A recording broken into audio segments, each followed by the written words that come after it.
estudio de la palabra de Dios y el culto de oración que tenemos hoy esta tarde. También damos la bienvenida a los que nos ven por el canal de YouTube de la Iglesia. Sean bienvenidos, que el Señor les bendiga. Y en esta tarde vamos a pedir la dirección del Espíritu Santo para que nos ayude a comprender lo que tiene la Escritura y nuestro Padre Celestial, pues que nos hable al corazón de cada uno de nosotros. Vamos a orar. Bueno, Dios y Padre Celestial, queremos pedir perdón de nuestro Dios por todas las cosas negativas que muchas veces salen en nuestras vidas, bendito Dios, de nuestro ser, Padre. Queremos pedirte, bendito Dios, que nos limpies en esta tarde, que nos dejes libres, bendito Dios, para poder abrir tu palabra en esa libertad que tú nos regalas, Padre Santo. Gracias, Padre, por permitirnos estudiar, deleitarnos en tu palabra, disfrutar de ella, Padre. Pedimos por los lugares donde sufren nuestros hermanos persecución, bendito Dios, que tú obres, bendito Padre, guardando sus vidas, su integridad, y que tu mensaje de amor, de paz, de esperanza, pues sea predicado en todos los rincones del mundo, bendito Dios. Gracias, Padre, en esta tarde dejamos este tiempo en tus manos, en el nombre de Cristo Jesús. Amén. Amén. Bueno, hermanitos, es un gozo estar nuevamente en los tiempos con ustedes y poder compartir la palabra del Señor. Vamos a ver el capítulo 14 del libro de Éxodo. Nos toca ver la segunda parte, pero vamos a dar lectura de todo lo que dice el capítulo 14. Dice: habló Jehová a Moisés diciendo: di a los hijos de Israel que den la vuelta y acampen delante de Pi-Hahiroth, entre Migdol y el mar, hacia Baal-Zephón. Delante de él acamparéis junto al mar. Porque Faraón dirá: de los hijos de Israel encerrados están en la tierra, el desierto los ha encerrado. Y yo endureceré el corazón de Faraón para que lo siga, y seré glorificado en Faraón y en todo su ejército, y sabrán los egipcios que yo soy Jehová. Y ellos lo hicieron así, y fue dado aviso al rey de Egipto que el pueblo huía, y el corazón de Faraón y de sus siervos se volvió contra el pueblo. Y dijeron: ¿cómo hemos hecho esto, de haber dejado ir a Israel para que no nos sirva? Y unció su carro y tomó consigo su pueblo, y tomó 600 carros escogidos, y todos los carros de Egipto, y los capitanes sobre ellos. Y endureció Jehová el corazón de Faraón, rey de Egipto, y él los siguió a los hijos de Israel. Pero los hijos de Israel habían salido con mano poderosa. Siguiéndolos pues los egipcios con toda la caballería y carros de Faraón, su gente a caballo y todo su ejército, los alcanzaron acampados junto al mar, al lado de Pi-Hahiroth, delante de Baal-Zephón. Y cuando Faraón se hubo acercado, los hijos de Israel alzaron sus ojos, y he aquí que los egipcios venían tras ellos. Por lo que los hijos de Israel temieron en gran manera y clamaron a Jehová. Y dijeron a Moisés: no había sepulcros en Egipto que nos has sacado para que muramos en el desierto. ¿Por qué has hecho así con nosotros? ¿No nos has sacado de Egipto? ¿No es esto lo que te hablamos en Egipto, diciendo: dejadnos servir a los egipcios, porque mejor nos fuera servir a los egipcios que morir nosotros en el desierto? Y Moisés dijo al pueblo: no temáis, estad firmes y ved la salvación que Jehová hará hoy con vosotros, porque los egipcios que hoy habéis visto, nunca más para siempre los veréis. Jehová peleará por vosotros, y vosotros estaréis tranquilos. Entonces Jehová dijo a Moisés: ¿por qué clamas a mí? Di a los hijos de Israel que marchen. Y tú alza tu vara y extiende tu mano sobre el mar y divídelo, y entren los hijos de Israel por el medio del mar en seco. Y aquí endureceré el corazón de los egipcios para que lo sigan, y yo me glorificaré en Faraón y en todo su ejército, sus carros y su caballería. Y sabrán los egipcios que yo soy Jehová cuando me glorifique en Faraón y en sus carros y en su gente de a caballo. Y el ángel de Dios que iba delante del campamento de Israel se apartó e iba en pos de ellos. Y asimismo la columna de nube que iba delante de ellos se apartó y se puso a sus espaldas, e iba entre el campamento de los egipcios y el campamento de Israel. Y era nube y tinieblas para aquellos, y alumbraba a Israel de noche, y en toda aquella noche nunca se acercaron los unos a los otros. Y extendió Moisés su mano sobre el mar, e hizo Jehová que el mar se retirase por recio viento oriental toda aquella noche, y volvió el mar en seco, y las aguas quedaron divididas. Entonces los hijos de Israel entraron por el medio del mar en seco, teniendo las aguas como un muro a su derecha y a su izquierda. Y siguiéndolos los egipcios entraron tras ellos hasta la mitad del mar, toda la caballería de Faraón, sus carros y su gente de a caballo. Aconteció que a la vigilia de la mañana que Jehová miró el campamento de los egipcios desde la columna de fuego y nube, y trastornó el campamento de los egipcios, y quitó las ruedas de sus carros y los trastornó grandemente. Entonces los egipcios dijeron: huyamos delante de Israel, porque Jehová pelea con ellos contra los egipcios.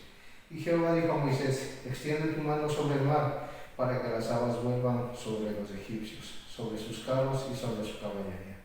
Entonces Moisés extendió su mano sobre el mar, y cuando amanecía el mar se volvió en toda su fuerza, y los egipcios al huir se encontraban con el mar. Y Jehová derribó a los egipcios en medio del mar, y volvieron las aguas y cubrieron los carros y la caballería. Y todo el ejército de Faraón que había entrado tras ellos en el mar, no quedó de ellos ni uno.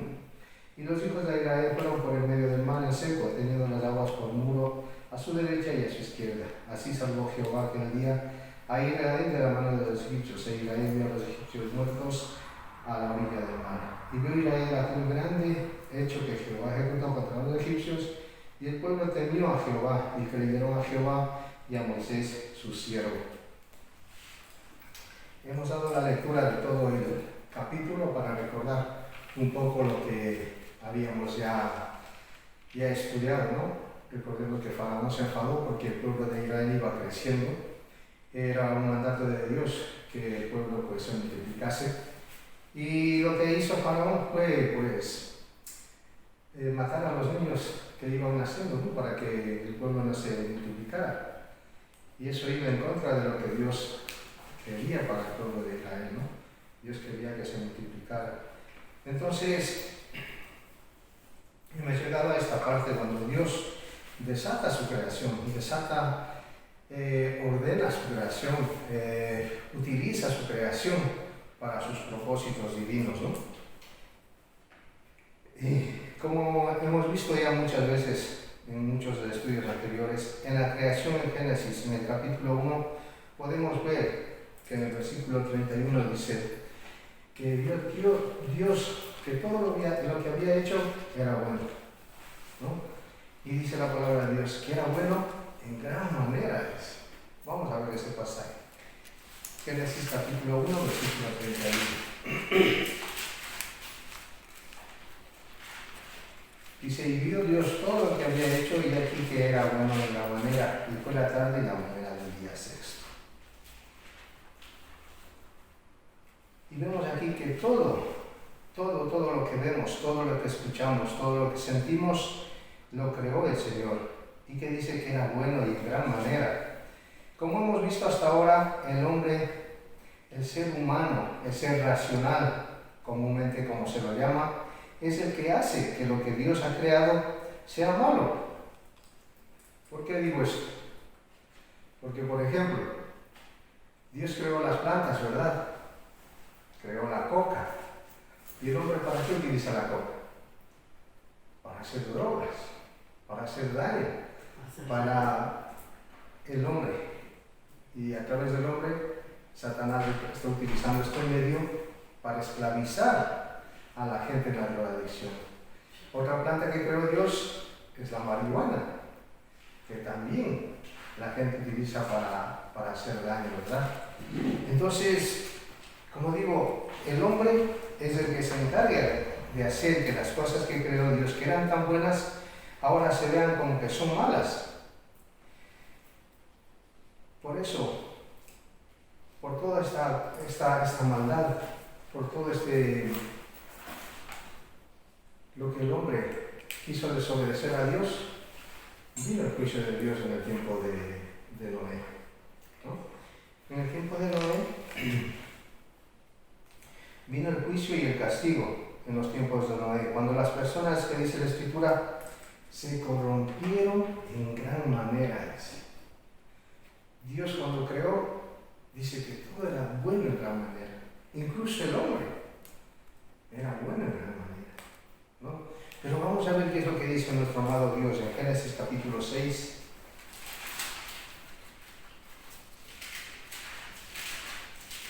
Versículos del 5 al 13 dice. Génesis capítulo 6, versículos del 5 al 13. Dice: y vio Jehová que la maldad de los hombres era mucha en la tierra, y que todo designio de los pensamientos del corazón de ellos era de continuo solamente el mal. Y se arrepintió Jehová de haber hecho al hombre en la tierra, y le dolió en su corazón. Y dijo Jehová: Rearé de sobre la faz de la tierra a los hombres que he creado, desde el hombre hasta la bestia, y hasta el reptil y las aves del cielo, pues me arrepiento de haberlos hecho. Pero Noé halló gracia ante los ojos de Jehová. Estas son las generaciones de Noé. Noé, varón justo, era perfecto en sus generaciones. Con Dios caminó Noé. Y engendró Noé 3 hijos, a Sem, a Cam y a Japet.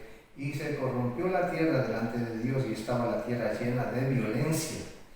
Y miró Dios la tierra, y he aquí que estaba corrompida, porque toda carne había corrompido su camino sobre la tierra. Dijo pues Dios a Noé: he decidido el fin de todo ser, porque la tierra está llena de violencia a causa de ellos. Y he aquí que yo los destruiré con la tierra. Es impresionante, ¿no? Este relato. Ver que Dios quería que todo sea perfecto, ¿no? Pero cuando entró el pecado a través de Adán y Eva, dice que se destruyó todo lo que Dios había planificado para el hombre, ¿no? Y aquí vemos las consecuencias del pecado, ¿no? Las consecuencias de la maldad. ¿Por qué he elegido esto?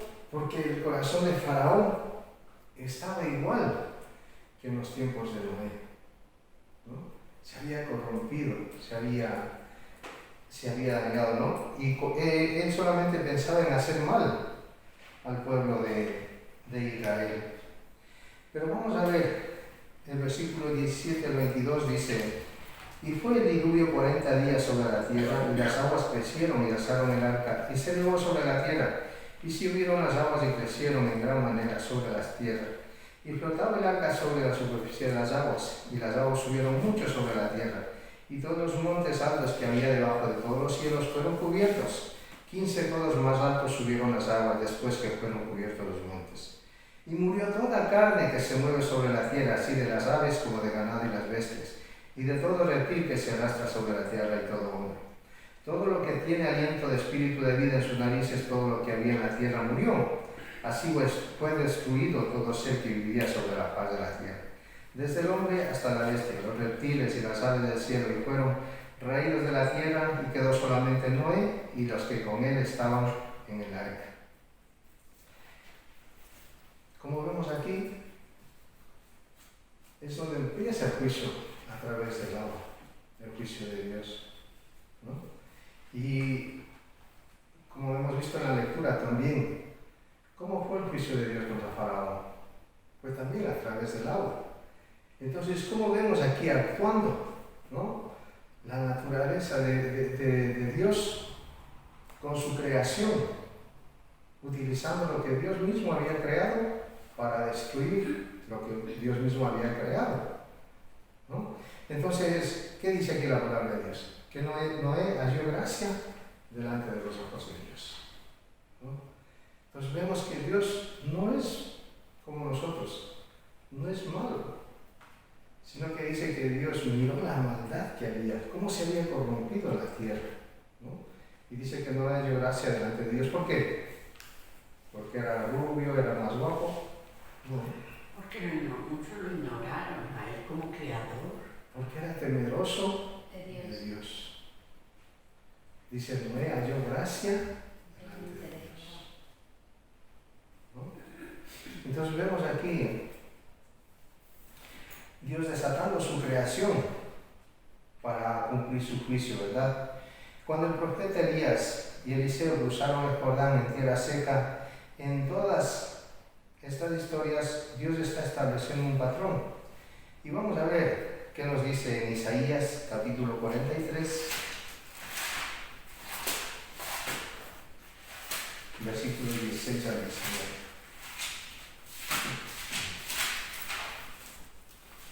Isaías capítulo 43, versículos 16 al 19. Así dice Jehová, el que abre el camino en el mar, desciende en las aguas impetuosas, el que saca carro y caballo, ejército y fuerza caen juntamente para no levantarse. Perecen como pávido, quedan apagados. No os acordéis de las cosas pasadas, ni traigáis a memoria las cosas antiguas. He aquí que yo hago cosa nueva. pronto saldrá a la luz. No la conoceréis, otra vez abriré camino en el desierto y ríos en la sombra. Aquí vemos que está profetizando nuevamente, ¿no? Que el Señor abre caminos en el mar. Muchas veces a nosotros nos ha pasado eso, ¿verdad? Queremos que el agua nos llegue al cuello, ¿no? Estamos ahí tratando de sobrevivir nada más. Y de repente el Señor pone su poderosa mano y se solucionan los problemas que estábamos teniendo, ¿no? Y decimos, cuán grande es nuestro Dios, de verdad. Amén. Y le adoramos. Y es igual cuando pasamos por tierra seca, ¿no? El Señor nos brinda el agua. Y aquí el profeta Isaías nos recuerda, así como lo estaba haciendo con el pueblo de Israel, de cómo Dios liberó a los israelitas a través del mar. Entonces en el versículo 18 y 19 hemos visto eso, ¿no?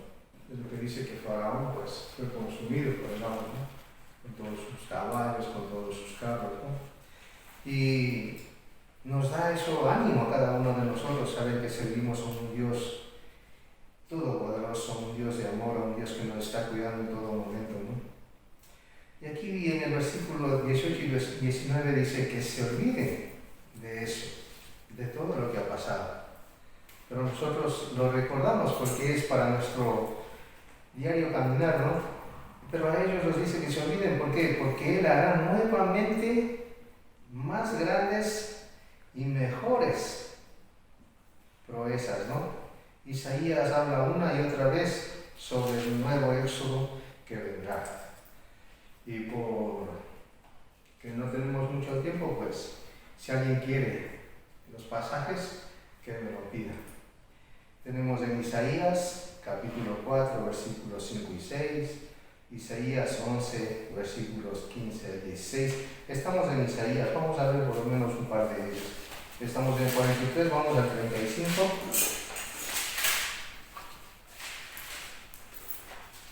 Versículos 6 al 10. Dice, entonces el cojo saltará como un ciervo y cantará la lengua del mudo, porque aguas serán cavadas en el desierto y torrentes en la soledad, y el lugar seco se convertirá en estanque y el sequedal en manaderos de aguas. En la morada de chacales de su guarida será lugar de cañas y juncos. Y habrá allí calzada y camino, y será llamado camino de santidad.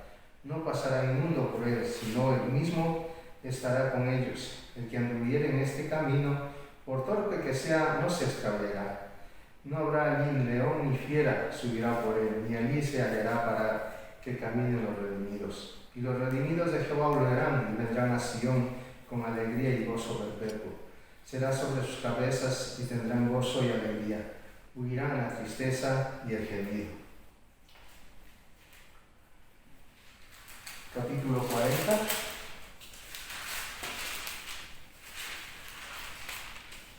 Versículos de 3 al 5.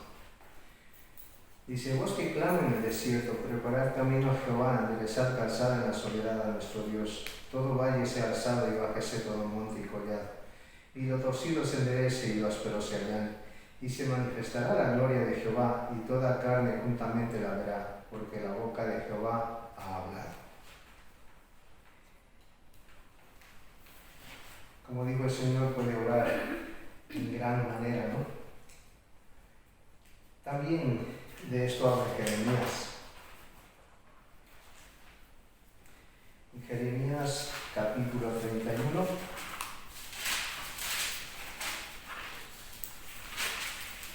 versículos 31 al 33. Dice la Escritura, he aquí que vienen días, dice Jehová, en los cuales haré un nuevo pacto con la casa de Israel y con la casa de Judá. No como el pacto que hice con sus padres el día que tomé su mano para sacarlos de la tierra de Egipto, porque ellos invalidaron mi pacto, aunque fui yo un marido para ellos, dice Jehová.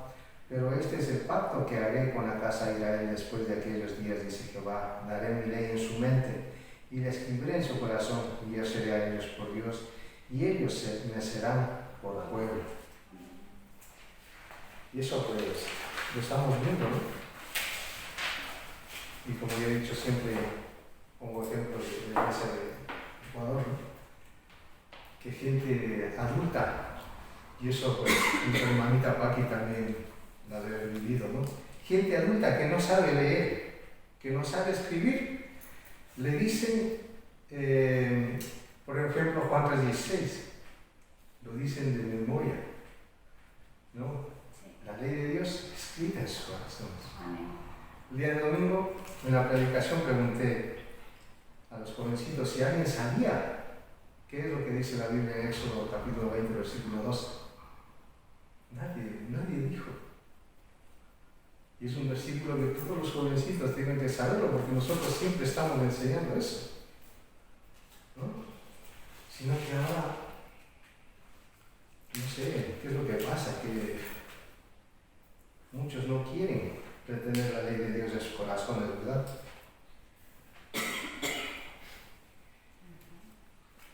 Y aquí vemos, ¿no? La liberación de nuestro amado Dios es descrito como un acto de una nueva creación. Vamos a regresar a Isaías para ver esto, 25, 6 al 8. Isaías capítulo 25, versículos del 6 al 8. Dice, y Jehová de los ejércitos dará que este monte a todos los pueblos banquete de manjares suculentos, banquete de vinos refinados, de gruesos tuétanos y de vinos purificados. Y destruirán en este monte la cubierta con que están cubiertos todos los pueblos, y el velo que envuelve a todas las naciones. Destruirá la muerte para siempre, y enjugará Jehová el Señor toda lágrima de todos los rostros, y quitará la ofrenda de su pueblo de toda la tierra, porque Jehová lo ha dicho. Una nueva creación, ¿verdad? Algo nuevo, algo maravilloso. Capítulo 42, versículo 5 dice, así dice Jehová, Dios creador de los cielos, y el que los despliega, el que extiende la tierra y sus productos, el que da aliento al pueblo, que mora sobre ella, y espíritu a los que por ella andan. Y como vemos, aquí hay ecos de estas promesas en todo el Nuevo Testamento. El Señor Jesucristo, por ejemplo, es bautizado en las aguas del Jordán. Una y otra vez en la historia bíblica, el agua representa juicio. En su bautismo, el Señor Jesucristo fue sumergido en el agua. Vamos a ver esos pasajes en Mateo, Evangelio de Mateo, capítulo 3. Mateo capítulo 3, versículos 13 al 17. Dice, entonces Jesús vino de Galilea a Juan al Jordán para ser bautizado por él. Mas Juan se le oponía diciendo, yo necesito ser bautizado por ti, y tú vienes a mí. Pero Jesús le respondió, deja ahora, porque así conviene que cumplamos toda justicia. Entonces le dejó. Y Jesús, después que fue bautizado, subió luego del agua, y he aquí que los cielos le fueron abiertos, y vio el Espíritu de Dios que descendía como paloma y venía sobre él. Y hubo una voz de los cielos que decía, este es mi Hijo amado, en quien tengo complacencia. Entonces, nosotros hemos visto ya, ¿no?, cómo es el bautismo cristiano.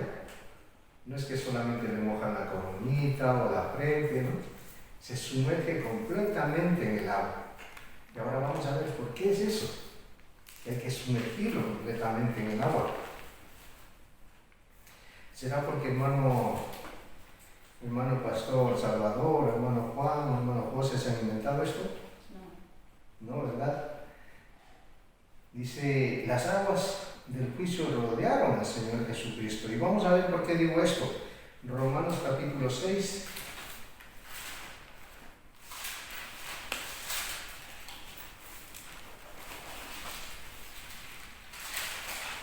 Vamos a ver qué nos dice aquí el apóstol. Romanos capítulo 6, versículos del 3 al 6.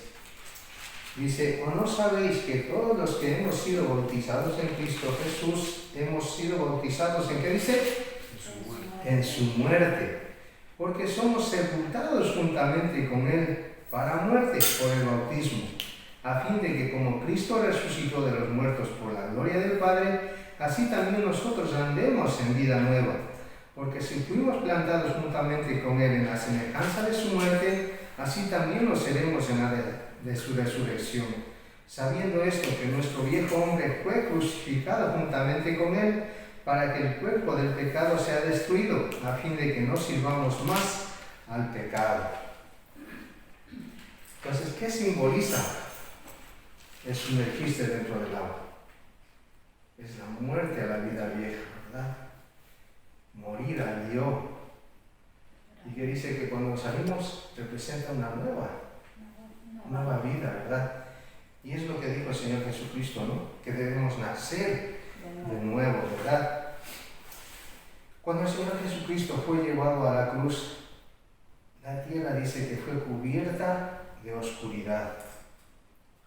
Y aquí vemos nuevamente Dios desatando su creación para sus planes y propósitos divinos, ¿no? Dice, esto lo encontramos en Lucas, el Evangelio de Lucas.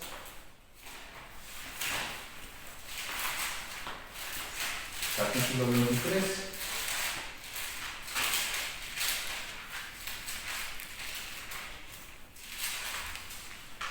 Versículos 44 al 46. Dice la Escritura, cuando era como la hora sexta, hubo tinieblas sobre toda la tierra hasta la hora novena. Y el sol se oscureció y el velo del templo se rasgó por la mitad. Entonces Jesús, clamando a gran voz, dijo, Padre, en tus manos encomiendo mi espíritu. Habiendo dicho esto, expiró. Dios utilizando su creación, ¿no? Para ver que la gente vea el poder de Dios, para que la gente vea que Cristo era el Hijo de Dios, ¿no? Dios desató la creación alrededor del Señor Jesucristo y fue llevado al sepulcro, a la tumba. Pero dice la Escritura, lo que nosotros proclamamos a los cuatro vientos, que al tercer día resucitó. Versículo 53. Dice, y quitándolo lo envolvió en una sábana y lo puso, Así, fue llevado al sepulcro, a la tumba, pero dice la Escritura que al tercer día resucitó. En el versículo 53 vemos que le llevaron a la tumba, dice, quitándolo lo envolvieron en una sábana y lo puso en un sepulcro abierto, en una peña, en el cual aún no se había puesto a nadie. Entonces, vemos que fue sepultado nuestro Señor Jesucristo en ese sepulcro, ¿verdad? Ahora en el versículo 24 nos relata, dice, el primer día de la semana, muy de mañana, vinieron al sepulcro trayendo las especias aromáticas que habían preparado y algunas otras mujeres con ellas. Y hallaron removida la piedra del sepulcro, y entrando no hallaron el cuerpo del Señor Jesús. Aconteció que estando ellas perplejas por esto, y aquí se pararon junto a ellas dos varones con vestiduras resplandecientes. Y como tuvieron temor y bajaron el rostro a tierra, les dijeron, ¿por qué buscáis entre los muertos el que vive? No está aquí, sino que ha resucitado. Acordaos de lo que os habló cuando aún estaba en Galilea. Ha resucitado. El sepulcro no lo pudo detener. Y como vemos aquí, nuestro amado Padre Celestial, nuestro amado Dios, saca vida de la muerte. Nuestro Señor Jesucristo murió, pero dice que al tercer día resucitó.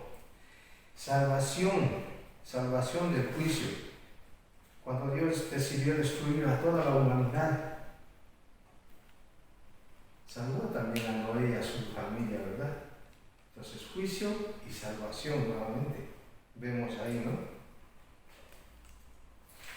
Luz de la oscuridad. Todas las historias de rescate del agua han sido relatadas para apuntar hacia este momento, han apuntado hacia la cruz de nuestro Señor Jesucristo. Han estado preparándonos para comprender la cruz y la resurrección. Dios pasó a su pueblo a través de las aguas de la muerte en el mar. Y en la persona de su Hijo, Dios desata su creación para recrear a su pueblo. Cuando los israelitas vieron que Dios los liberaba, ¿qué hicieron ellos? ¿Qué era lo que decían en Éxodo capítulo 14, versículos 31? Que ellos temieron a Dios, dice, ¿verdad? temieron, pero no era un temor de decir Dios nos va a castigar, o Dios, porque ellos ya fueron liberados, ¿no? Sino que yo pienso que aquí ellos tenían temor de nuevamente desobedecer a Dios, porque ya sabían lo que les había pasado cuando desobedecieron a Dios, ¿no? Entonces dice, tuvieron temor. Y yo pienso que tuvieron temor de nuevamente desobedecer, de nuevamente defraudar a Dios, ¿no? Y ahora, pensando en esto, ¿cuánto temor más debemos tener nosotros al Señor por todo su poder, por todo su amor? Y debemos poner nuestra confianza en el Señor Jesucristo, su siervo, al contemplar nuestra liberación del pecado en esa cruz donde clavó la arca de nuestro pecado. Y darle gracias por esa resurrección, ¿no? Porque vimos en Romanos que seremos resucitados juntamente con Él. Pero lo que nos debe de llenar en esta tarde es eso, ¿no? De que debemos tener un temor, no un temor de miedo, sino un temor reverente, ¿verdad? Un temor de decir, no quiero defraudar a mi Padre Celestial. Yo cuando era pequeño tenía miedo cuando hacía algo malo, porque sabía lo que me venía encima. Yo pienso que aquí los israelitas les pasó eso, ¿no? Tuvieron temor de nuevamente defraudar a Jehová. Pero vemos hablando de la historia de Israel, cada periodo se repite nuevamente el patrón, se podría decir en esto, ¿no? Así que nosotros aprendamos de esto y que el Señor pues, nos bendiga y nos ayude para poder seguir adelante. Amén.